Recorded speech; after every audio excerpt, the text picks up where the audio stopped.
Hi, my name is Carolyn Turgeon, and I am doing this guest video post for the Fairytale Fortnight that's being sponsored by the Book Rat and A Backwards Story.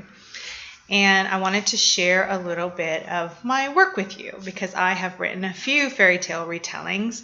The first one I did was this book, Godmother, The Secret Cinderella Story, which Misty just reviewed on Friday. Thank you.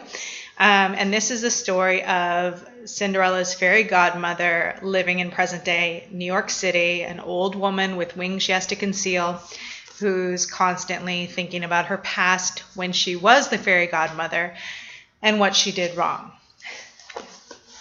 After that, I wrote this book, Mermaid, which is a retelling of the original Little Mermaid story by Hans Christian Andersen, but it's a story of the mermaid as well as of the princess who, in the original story, gets the prince, which is why it is so sad.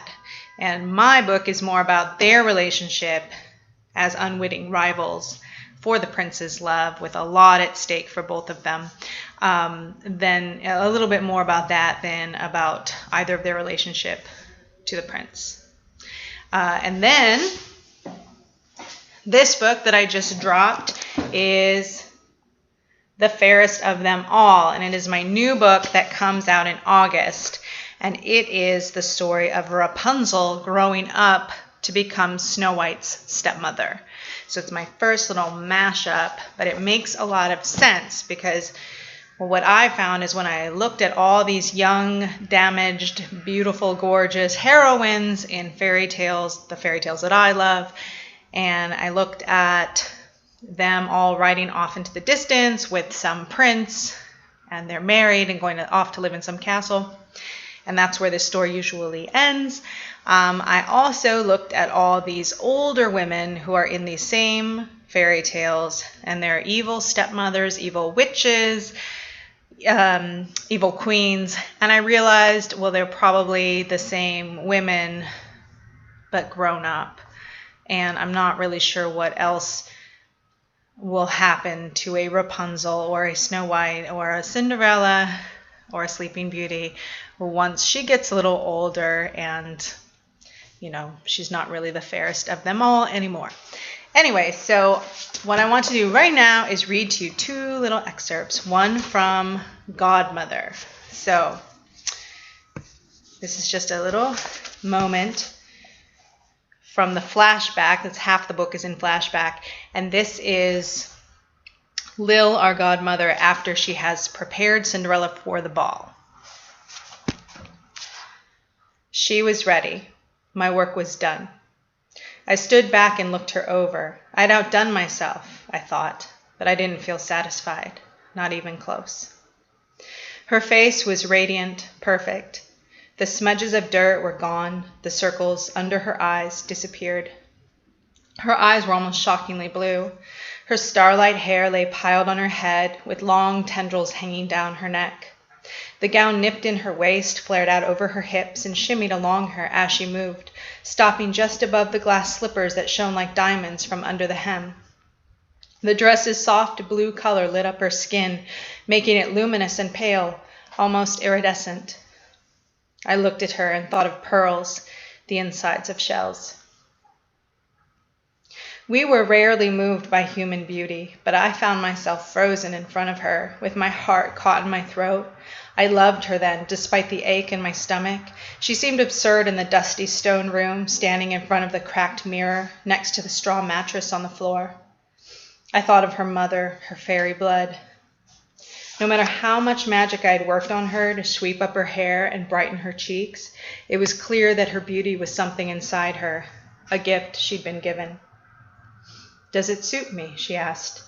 "Do I look right?" Her voice was so hushed that it seemed like the rubbing of silk against the stone floor. I forced myself to smile. "You look beautiful," I said, "like a princess.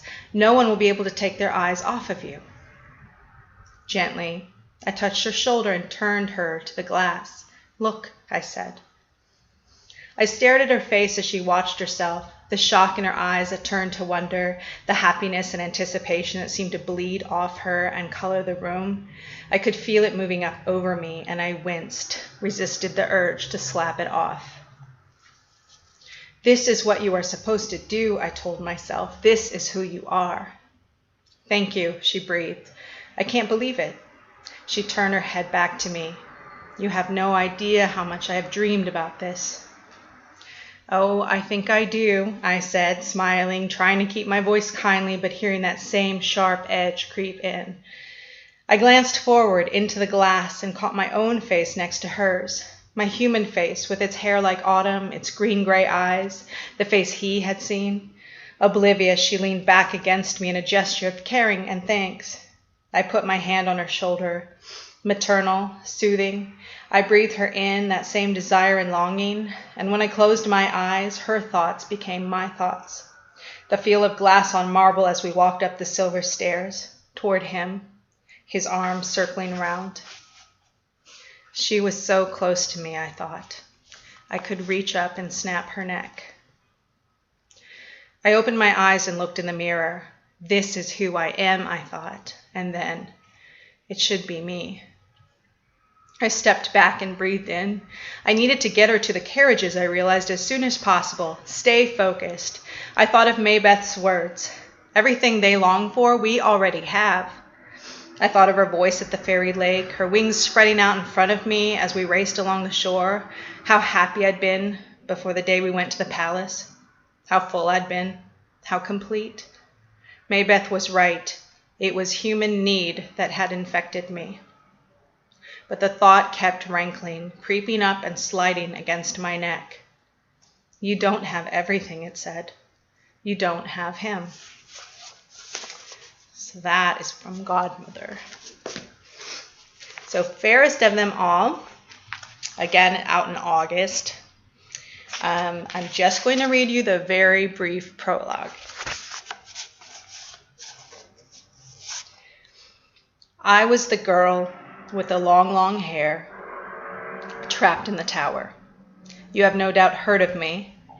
As a young woman, I was very famous for those tresses, even though I lived in the middle of the woods and had never even been to court, not for a feast or a wedding or a matter of law.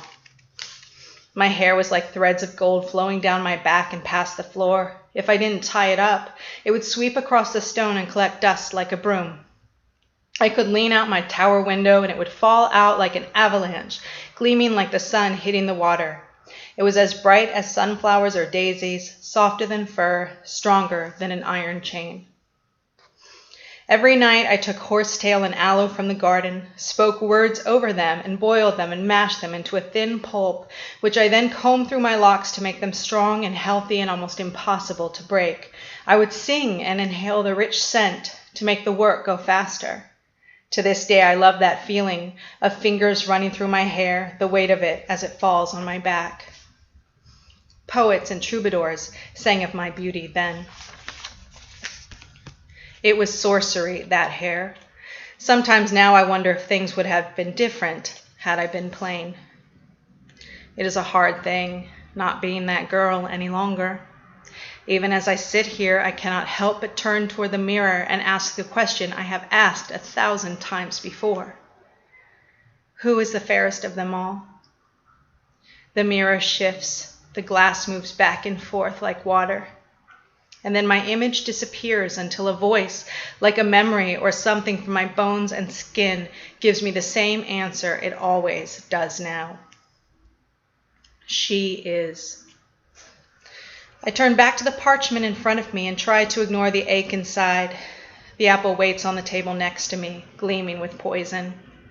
All that's left to do is write it down, everything that happened, so that there will still be some record in this world. The end. So thank you all for listening, and I look forward to seeing what else is coming for Fairytale Fortnight, and I look forward to many of them in years to come. Thank you. Bye.